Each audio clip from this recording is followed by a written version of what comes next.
tous, les gamins, c'est Draktek, j'espère que vous allez bien, en tout cas moi pour ma part sur Parzai les amis. Donc aujourd'hui, de nouvelles vidéos, break manga, je crois que c'est le 18ème ou le 19ème, je ne m'en souviens plus. D'ailleurs ça fait beaucoup de break manga, hein, 19ème, waouh, ou 18ème, waouh. Enfin, bref, donc aujourd'hui on va parler de Dangean Nidai Momotoru no wa Mashigateru Daraka, ou Daroka, ouais Daroka. T'as sûrement rien compris, en fait c'est Danmachi, voilà, c'est l'abrégé de Danmachi, tu vois, enfin, c'est la version longue du nom de Danmachi, tu vois. C'est vrai comme il est long, putain, ce nom, en plus il est nul, hein. Enfin, bref, donc on va commencer donc par la petite synopsis. Alors, communément désigné comme le cachot, la ville de Rao dispose d'un énorme labyrinthe dans le métro. Son nom étrange attise la curiosité, les espoirs de romance avec une fille mignonne et l'illusion d'honneur. Dans cette ville de rêve et de désir, un nouvel aventurier, Belcranel, fait une rencontre fatidique avec la petite déesse Estia. Ainsi commence l'histoire d'un garçon cherchant à devenir le meilleur aventurier d'une déesse solitaire à la recherche d'un adepte qui choisissent de travailler ensemble et d'atteindre leur objectif. Je sais, j'ai lu vite, t'as vu? Et je lis grave vite là. T'as peut-être rien compris, mais bon voilà, en fait pour faire court, voilà, il y a un donjon, le labyrinthe, voilà, le mec qui veut devenir un aventurier, tu vois, t'as compris le délire, voilà, bref, voilà, le gars il veut devenir fort alors qu'en fait c'est une merde. Donc Danmachi, on m'a pas mal demandé de faire ce break manga sur Danmachi. Et j'y prends du cœur, on va dire un peu à le faire. Danmachi est loin d'être un manga que j'apprécie énormément non plus, je l'aime juste bien, tu vois, il est dans la catégorie moyen. Donc Danmachi, ça ressemble beaucoup à du SAO. L'univers est très SAOtique. Hein.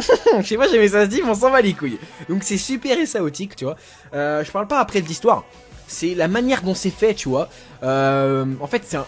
Je vais pas dire non plus que c'est un jeu, mais c'est un peu fait sous forme de jeu vidéo, tu vois. Dans le sens où, comme quand ils rentrent dans le labyrinthe, enfin, dans le métro, attention. Bah en fait, c'est un peu fait sous forme de jeu, en fait. Quand tu tues en fait des monstres, tu obtiens des espèces de petits cristaux après que tu peux échanger contre de l'argent, tu vois. Et on se croirait un peu aussi à l'ambiance Fairy Tail parce que il y a des... Comment est-ce qu'on dit ça déjà? Oh putain, j'ai oublié. Des familias chez eux. Donc en clair des sortes de guildes quoi. Donc ils appellent ça les familias. Donc voilà, donc il y a donc une déesse dedans, il y a toujours une déesse. Donc là communément c'est Estia. Donc ils sont tout seuls, habituellement dans une famille normale ils sont beaucoup hein. Ils sont vraiment beaucoup.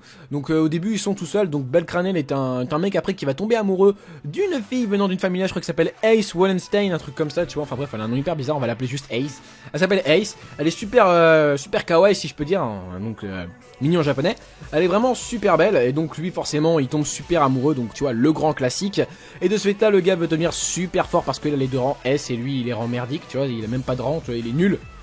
Il se fait défoncer tout ça. Et en clair lui en fait ce qu'il veut bah c'est pouvoir un peu pas se la taper, c'est pas, il a pas non plus le même esprit que dans DxD, mais il veut juste être avec elle parce qu'il est tombé amoureux d'elle. Mais le problème c'est que sa déesse elle aussi est amoureuse de lui, donc tu vois c'est, tu vois à peu près comment c'est fait, tu vois, elle est tout le temps jalouse de Nani. Et tu vois la Ace Wallenstein qui comprend pas du tout ce que c'est le sens de l'amour, tu vois, qui est un peu tête en l'air, tu vois, donc c'est assez marrant, mais il y a un gros point négatif là-dessus. Il y en a vraiment un énorme, je dirais même. Alors l'énorme point négatif que je pourrais attribuer, c'est que le manga va beaucoup trop vite. C'est trop rapide, c'est chiant, tu vois. Parce que tu vois, quand il y a un personnage comme Belcranel, un personnage de manga, en l'occurrence, je crois que c'est un shonen, attends. Je vais vite fait vérifier en 30 secondes. Alors, non, c'est un seinen ça? Eh ben putain.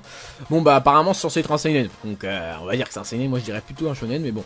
Alors, dans ce seinen, tu vois, ce qui se passe, c'est que tu vois, le personnage est censé nous représenter, c'est-à-dire on est censé croire en lui, tu vois, on est censé se sentir lui, tu vois, ça se dit pas vraiment, mais tu vois, par exemple quand Sangoku se bat, tu es représenté par ce personnage. Lui, je me sens pas représenté du tout par ce personnage. Ce mec, c'est un mec extrêmement naïf, donc voilà un peu à la Natsu, tu vois, tête en l'air, tu vois, vraiment le style vraiment très shonen, c'est vraiment très shonen, la pensée de l'anime est vraiment super shonen. Après, en fait, le gros point négatif, c'est que ça va énormément vite. C'est-à-dire, le mec, en 5 épisodes, tu vois comment est-ce qu'il avance, c'est trop quoi, c'est trop. Quand tu découvres après sa compétence et tout ça, c'est trop rapide, Je trouvais ça vraiment trop rapide, c'est dommage, c'est un peu gâché au vu de ça, mais à part ça, l'anime est génial, franchement, j'ai bien aimé durant tout le long, c'est marrant et tout ça. Il y a une dose d'humour, une dose d'action, une dose de fantasy, une dose dramatique, voilà, c'est pas mal, il y a un peu de tout. Enfin bon, dramatique, je dis ça, il n'y en a pas vraiment en fait, hein. Mais, enfin si, il y en a une. Sur la chatte là. Je suis sûr que j'ai dit chatte mon gars, des gens ils doivent avoir des pensées assez hentai, hein, un bande de petits coquins, va. Là, attends, je sais plus comment elle s'appelle, attends, la meuf, la petite là, j'ai oublié, Lily. Voilà, ouais, si, ouais, il y a un côté dramatique sur Lily. Ouais, ça m'a pas mal, on va dire, pas touché non plus, mais bon voilà, c'était pas mal émouvant quand même, c'est ce qui a fait sa pointe de curiosité, c'est ce qui a fait que j'étais un peu curieux sur le manga. Après, je vous le conseille, franchement, c'est un bon animé pour ceux qui débutent le manga et tout ça. C'est un super bon animé, c'est vraiment un animé à conseiller. Bon après ça monte super vite ça, donc pour les mecs un peu puristes, un peu comme moi, bah c'est un peu gênant, mais bon après c'est bon, hein, je vais pas non plus en faire tout un fromage juste pour ça, tu vois. Donc voilà, donc on va passer aux notes. Alors pour le design, donc c'est un manga très récent, donc les designs sont bien, 15, je dirais un petit 15. Les designs sont vraiment bons, ouais, y a rien à dire vraiment sur le design, il n'y a pas vraiment de points négatifs ni de points positifs, donc je vais mettre 15, voilà, une bonne note. Après, pour ce qui est de l'histoire, l'histoire c'est un peu vague, tu vois, c'est vraiment très vague comme tu l'auras compris, tu vois, c'est juste lui, il veut juste devenir un aventurier et en plus il est amoureux d'une meuf, la meuf aussi, sa déesse, elle veut remplir ses convictions personnelles, donc voilà, les deux ils s'allient, voilà. C'est pas non plus une histoire extrêmement originale, mais bon, j'ai envie de te dire, de nos jours, faire des histoires originales, ça devient de plus en plus dur, tellement il y a de mangas qui sortent en France et tout ça, donc je vais pas vraiment trop critiquer là-dessus, donc je dirais ouais, un 13 on va dire, allez pour l'histoire. Ensuite, pour ce qui est de la base d'attitude de Belcranel, alors Belcranel, il est malade d'attitude particulière, il est particulier ce gars. Cheveux blancs, yeux rouges, c'est particulier comme héros principal, c'est pas du tout commun.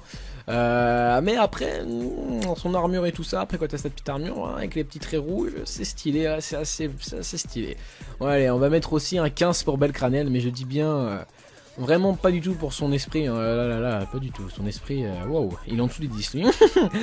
Enfin bref, donc voilà, j'espère que ça t'aura plu, que tu le regarderas. En tout cas n'hésite pas à me le dire si tu le regardes, moi ça me fait toujours plaisir parce que j'ai tous les jours quasiment des messages sur Snapchat et tout ça, me disant ouais merci, grâce à toi j'ai découvert machin, merci beaucoup, j'ai kiffé, nanani, Tokyo Ghoul, ça revient souvent, Tokyo Ghoul, ça revient même énormément souvent, c'est ce qui me fait bien entendu le plus plaisir parce que Tokyo Ghoul c'est la life, tu vois, donc ça me fait vraiment plaisir. Enfin bref les gars, c'était Drakex. Donc, je vous kiss, je vous love, portez-vous bien, portez vos couilles, allez, peace les gens.